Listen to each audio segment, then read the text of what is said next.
All right, well, the day is here and we've officially finished with this project. So, we wanted to show you the big reveal, and what other way to do it than to open the gate and take a peek.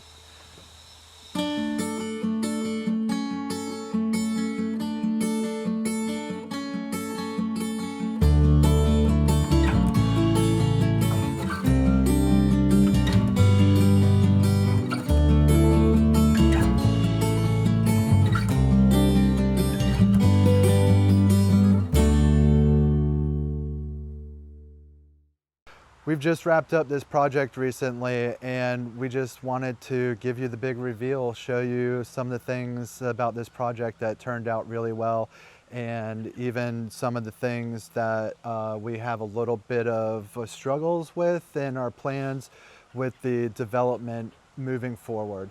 So yeah, let's get started here. So before the money shot, we just wanted to point out we did put direct seeding of this lawn.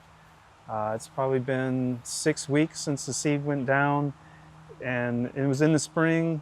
There was irrigation on this, so there was a watering schedule, but we just wanted to show how quickly you can have a decent lawn. It's still got some ways to go without using sod, though. This was $20 of seed, if even that. So you don't always have to go with sod if you have a little patience.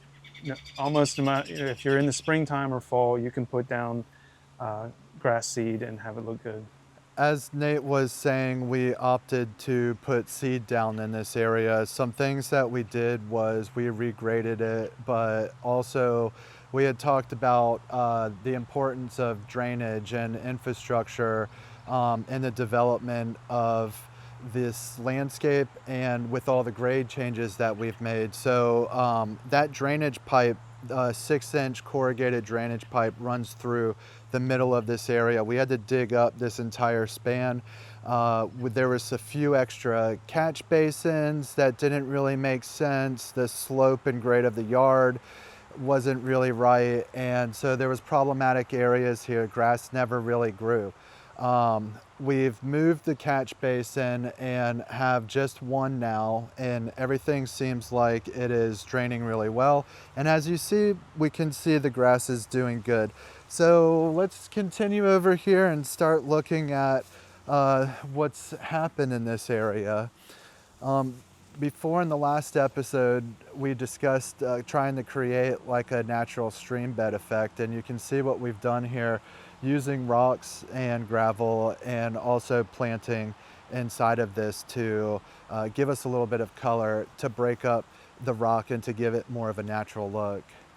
What are some things that you thought went really well with the installation of this project, and what are some things that you felt like we had some challenges with? Well, I really like the design of the project to bring the stream closer to the patio, to create a more layered effect in the garden. I think we were able to really pull off a nice riverbed type of effect with some what looked like, we could turn the water on and all of a sudden water would be coming down, and it wouldn't look too unnatural until it got to the end. But I think that went really well. Let's continue to walk through the landscaping and take a look at some of the featured plants that we have in here. Right here is another of our favorite plants. This is the black Japanese thunderhead pine. And you can see that we have candled this. And basically what candling is it's a way to prune so that you can continue to have this leading branch right here. These lower branches are then going to spread out to kind of give us this cloud form. And that's kind of what we're after, is a Zen Garden Japanese cloud form with this as well. When you candle, you want to snap each one off with your fingers. Don't use a pair of clippers, because what you'll notice here, if we had clipped these off, we would have also clipped off these little needles that are developing, and you'll see that they'll be damaged on the tips there. So by snipping them, it breaks it clean. You won't see any of that damage. Let's continue to move on through here and look at some of the... This little guy likes this bush too. There's a lizard in there. Oh, is there? Oh yeah, there he is. Look at him. He's right there. So Oh, that lizard. we've got a little resident living in here. Check out this little animal right here. He looks like he's a happy little fella.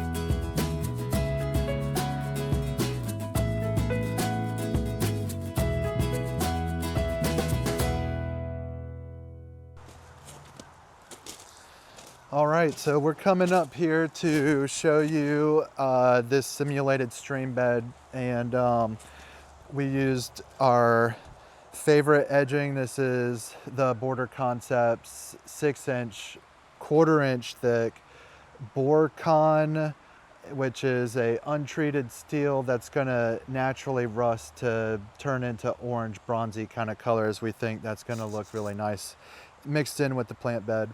You can see some of the plants that we have in this design. You know, we've got a mix of flowering perennials and shrubs in here. We put a lot of sedums in the decorative gravel and have things like Miner's Merlot, Euphorbia. Euphorbia, as well as, you know, different varieties of irises. These were Nate's picks for the iris, and he'll be able to tell you a little bit more about that. Caesar's brother, I a don't know anything Siberian about it. iris, and we also have the Gamecock iris, which was one of your selections. We Yeah. should. That's a Louisiana iris. I don't think it's blooming right now though. So we'll put a picture up to kind of show you what that looks like, but it's a really cool dark purple, and it really contrasts with, you know, the other plants in the landscaping. Some things that we do have in bloom, check out this lavender right here. This is a Spanish lavender, and so this is one of our flowering perennial options here. It's also really good for areas that have issues with drought, so you know this will thrive here in the sun. As far as planting it, how do we like to plant these? So this plant, being from the Mediterranean, really likes heat, sun, and not a lot of water. So anywhere you plant it, you want to make sure you have good drainage. This site, you see, it's in the full sun, and with given the slope of this area, we thought that lavender might do well here. If it does get in an area where it stays wet, you'll see your new plantings just completely melt within a few weeks. Well, let's continue around over here and take a look at some of these other plant selections. A lot of the plants that we use, we pick for their interest, and with this particular plant right here, this is a orange rocket, is orange rocket barberry. Orange rocket barberry from the Southern Living Plant Collection. And what are some aspects about this plant that you really like? Well, the color is obviously the cellar. Some of the leaves even get a picotee on them on the edge. Spring, summer, fall, you're gonna have a variation of this type of color, but just great contrast in the color there. It does have little spines on it, so when you're pruning it, you want to be careful because they will get you. But you know, the deer won't eat it because of those spines. And in this area in the south, barberry is not invasive like it is in some areas of the nation. Yeah, I'm glad that you brought that up, because that's one thing I was going to mention was in certain areas this is an incredibly invasive plant, and they actually will not sell these at nurseries. So, you know, if you are in one of those areas, just be mindful of what you put in your landscape and make sure it's not going to be something that's going to end up being a problem. One of these trees in our landscaping that we decided to go with for our focal point. You know, the whole idea of this landscaping kind of revolves around this right here. This is a burgundy lace filbert. And so uh, one interesting thing to note about it is just the leaf shape on this. In the springtime, when the leaves emerge, they emerge this burgundy color that turns to green. It is a hazelnut, so it does produce hazelnuts, but I think because it's an ornamental, they're going to be insignificant. You're certainly not going to want to eat them, in my opinion. I would like to hear anybody's thoughts about this because, you know, this is a fairly new plant on the market from Oregon State University, I believe.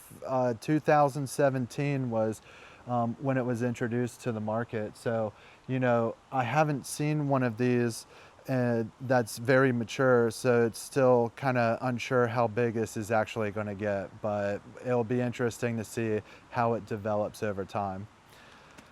Another plant option that we decided to go with for some of our structure in the back here, these are Duke Garden yews. And can you tell us some things about these yews, Nate? I believe it's the Latin name is Herringonia, or they. So there's a few different types of yews on the market. Uh, this, and they're basically sold for different shapes. There's a upright one. There's one that stays as a ground cover, and then the Duke Gardens yew will get wider than it is tall.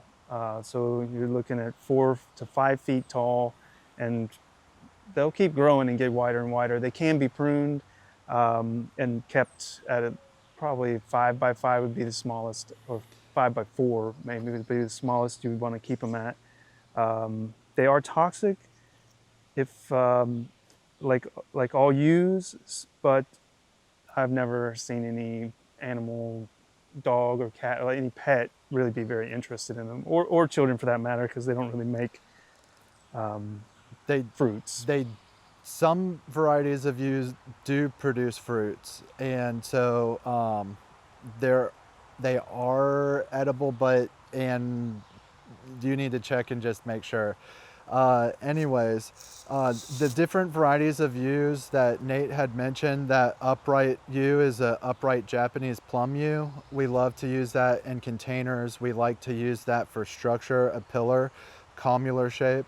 Another variety that's just a little bit smaller of this and fairly new on the market is hedgehog. Hedgehog, they advertise to grow to be about 3 by 3. The last variety there that grows low is the prostrata. So, you know, any of those options, they all look the same as far as the foliage, and the way that they grow is just a slightly different. So depending on the space that you have, you do have the opportunity to kind of pick and choose depending on the look that you're going for. Let me show you a couple of existing plants that were originally here on the property. This right here is a deciduous magnolia. This is a Jane magnolia, and it blooms in the springtime. These were really bushy, and what we've decided to do is tree form them. This is a smaller one right here, but you can see this other one that we've pruned on this side over here, and I think it's turned out really well. What this is going to do for our design is it's going to provide us with some instant structure. We need some height, and a lot of this idea of the plantings here is to have a cascading effect where things are taller in the back and cascade down to the smaller things in the front. I think this turned out really well, and Nate was a huge help in helping to prune this out.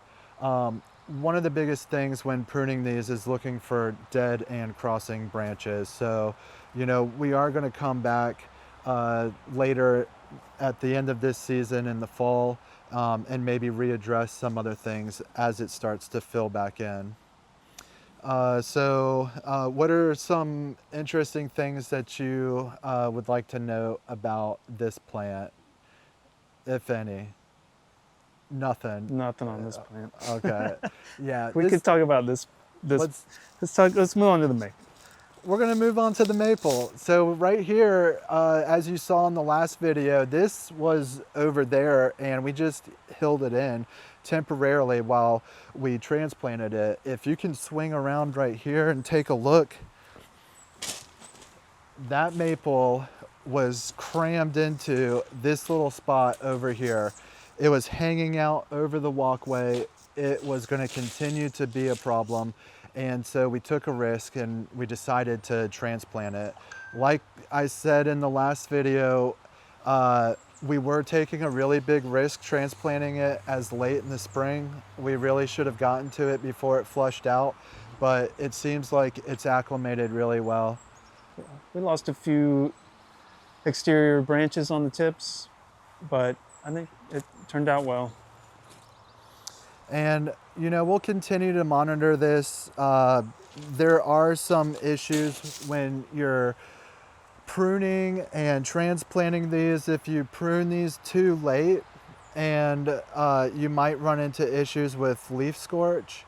What ends up happening is that the branches that are above the lower developing leaves are shading it. When those are removed, you end up with a situation where those leaves, they just can't handle the amount of sun that they receive. Hit that like and again, subscribe if you like the content that you see. My name's Chris DeBoe, this is Nate Kelly, and we're from Earth Co Landscaping. Again, thank you. Thank you.